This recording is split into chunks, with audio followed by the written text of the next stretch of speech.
C'est tous les jours de manche. Ce petit saxophone.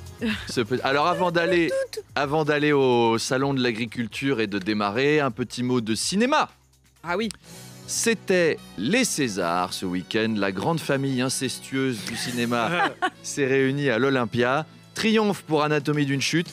Déception pour Gérard Depardieu qui repart les mains vides malgré sa sublime performance dans le rôle de Porcinet dans Complément d'enquête. Et je crois qu'on est tous d'accord pour saluer la remarquable perf d'acteur de Marc Fesneau, le ministre de l'Agriculture, qui a reçu le César du meilleur second rôle muet dans le film « Je suis derrière Macron pendant 13 heures au salon de l'agriculture et je souris bêtement ».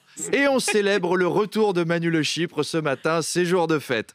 Bon, je suis de mauvaise foi sur Marc Fesneau, hein, le courageux ministre a quand même visité le salon de l'agriculture, mais seul la veille à 2 heures du matin. La nuit, ça va, c'est plus tranquille. Ceci dit, en journée aussi, le salon a été un vrai succès. D'ailleurs, vous avez vu, les agriculteurs ne souffrent plus. Vous avez noté, vous vous souvenez que Gérald Darmanin avait dit à leur sujet « On ne répond pas à la souffrance en envoyant des CRS ». Vu le nombre de CRS qu'on leur a envoyés, c'est vraiment que là, ça va mieux. 4 cordons de CRS qui leur tapent dessus. Ils vivent leur meilleure vie, les gars. Emmanuel Macron voulait organiser un grand débat. Oui, alors un grand débat, mais pas un grand succès. Ça n'a pas été ouf. Le grand débat, chez lui, c'est un réflexe. Depuis 6 ans, c'est un grand problème, un grand débat, un petit problème, un numéro vert. C'est la méthode. On a vu notre président déambuler dans les allées du salon, les manches relevées pour avoir l'air cool. Il fait toujours ça. Je le regardais sur BFM. Il y a un truc qui m'a marqué. À un moment, il passe devant un fromager. Le gars lui donne un bout de Beaufort. Il le goûte. Et au lieu de répondre comme tout le monde et comme n'importe quel ancien président, c'est du très bon Beaufort, il lui balance. Alors, on valorise bien le produit. Est-ce qu'il y a un moment dans sa vie Est-ce qu'il y a un moment dans sa vie où il n'est pas obsédé par sa Start-up Nation, lui? On valorise bien le produit. Non, oui, même quand on lui donne du fromage, il décolle, lui, il est là. On valorise bien le produit. On en est où du benchmarking du Saint-Nectaire? Ça réinvente bien le facteur convivialité du plateau de fromage? Ou il y a encore besoin de flexibiliser les dynamiques sectorielles du camembert? Parce que si on mutualise les problématiques compétitivité entre le Maroilles et le Pont-l'Évêque, je pense qu'on peut aboutir à une forte suppléance stratégique du Babybel et des apéricubes qui sont au saumon, mon préféré. On peut quand même respecter Macron sur un truc. Se faire huer pendant 13 heures, c'est beaucoup. Même Kylian Mbappé, quand il battra le PSG avec le Real de Madrid en Ligue des Champions l'an prochain, Charles Magnin ne va le huer que 90 minutes. C'est une performance. Arnaud, selon le journal La Marseillaise, Emmanuel Macron a déclaré en réunion que, je cite, « Les smicards préfèrent se payer des téléphones portables et des abonnements VOD plutôt que de choisir une alimentation saine ». L'Élysée a démenti. Oui, c'est pas très clair cette histoire. Des témoins ont quand même confirmé qu'il avait dit quelque chose du genre. Moi, je pense que sa déclaration a été honteusement tronquée par les journalistes pour le faire passer pour quelqu'un de déconnecté. La phrase complète, c'était « Les smicards préfèrent se payer des abonnements VOD plutôt que de choisir une alimentation saine. Abonnements VOD qui regardent sur les écrans plats qui se sont achetés avec l'allocation de rentrée scolaire. » Mais oui, les pauvres, voilà. Je sais bien que c'est pas drôle d'être pauvre, mais vous auriez pas pris un abonnement à Disney+, vous en seriez pas là. Alors, une des personnes présentes précise qu'il a dit, en fait, bien se nourrir est un choix de vie et quand on a 70 chaînes gratuites en France, on peut se passer d'un abonnement télé pour manger des pommes bio. Enfin, le raisonnement reste un peu le même.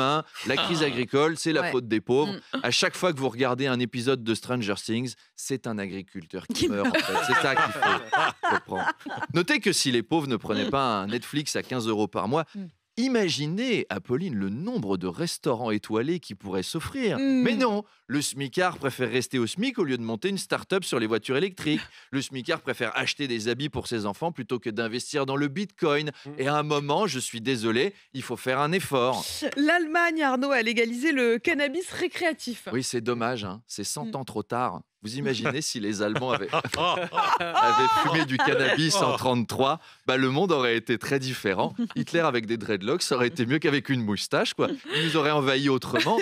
Au lieu de dire « Es ist Zeit für Reich, Kameraden », on aurait eu « on va aller voir un peu ce qui se passe de l'autre côté de la ligne Maginot, les gars. On enlève nos chaussures et on y va pieds nus. » En tout cas, ça va relancer l'agriculture en Allemagne. Leur salon de l'agriculture, il va être un peu plus peace and love que le nôtre. Et puis, ça va réconcilier des familles au sujet des joints. C'est toujours l'engueulade, les joints. On va éviter les engueulades entre père et fils, comme par exemple chez Emmanuel Le Chypre. Ah. Kevin, il y a une odeur de cannabis dans ta chambre. Qu'est-ce que c'est que ce travail? Papa, je suis pas en train de me droguer. J'étudie les produits agricoles de Bavière dans le cadre de mon exposé sur les exportations de plantes et céréales de Baden-Württemberg. Je suis avec mon pote Helmut de Rostock. Ah bon, tu m'as fait peur. Et dis-moi, Helmut, toi qui es allemand, est-ce que le bilan de cette étude est positif? Ya, ya, ya. Ya, ya, ya, ya. Oh, tant mieux. Ya, ya, ya, ya, ya. Ya, ya, ya. Allez, bon lundi. Peace and love à tous. À demain. Arnaud, l'invité Oui. du Face à Face ce matin, c'est la toute nouvelle recrue des Républicains pour les élections européennes. Elle s'appelle Céline Imar, elle est agricultrice, elle cultive des céréales dans le Tarn. Ouais. On est cohérent sur RMC, on vous sert des céréales au petit-déj. C'est vrai. Le soleil vient de se lever, encore une belle journée avec l'ami du petit déjeuner, Céline Imar sur RMC.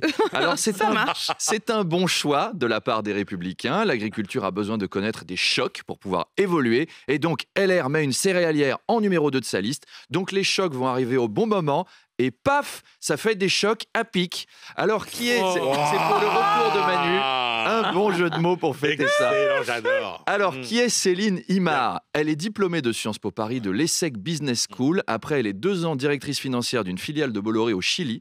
Retour en France où elle intègre PricewaterhouseCoopers, un cabinet d'expertise parisien. Et elle quitte tout pour devenir céréalière dans le Tarn. Est-ce qu'on dirait pas le pitch d'une comédie française avec Christian Clavier et Valérie Lemercier raconté par Dominique Besnéard? Céline est une jeune femme qui a fait fortune dans la haute finance. Et un jour, lors du salon de l'agriculture, elle rencontre un jeune et ténébreux cultivateur joué par Raphaël Quenard, la nouvelle star, qui lui explique: l'important, c'est le contact avec la terre, mais vous, les Parisiens, vous avez plus de valeur, vous savez pas ce que c'est que le travail. Ouais, nous, on n'a pas d'argent, mais me raconte pas ta vie. Nous, on a les levées de soleil, on peut se regarder dans une glace. Instantanément amoureuse, elle s'installe comme céréalière, mais elle sera bientôt rattrapée par le démon de la politique qui la propulsera dans le face-à-face d'Apolline de Malherbe. Il faut regarder, hein, c'est à 8h30. Ne bougez pas. À tout à l'heure. Ça va être une découverte et donc un César du Face à Face.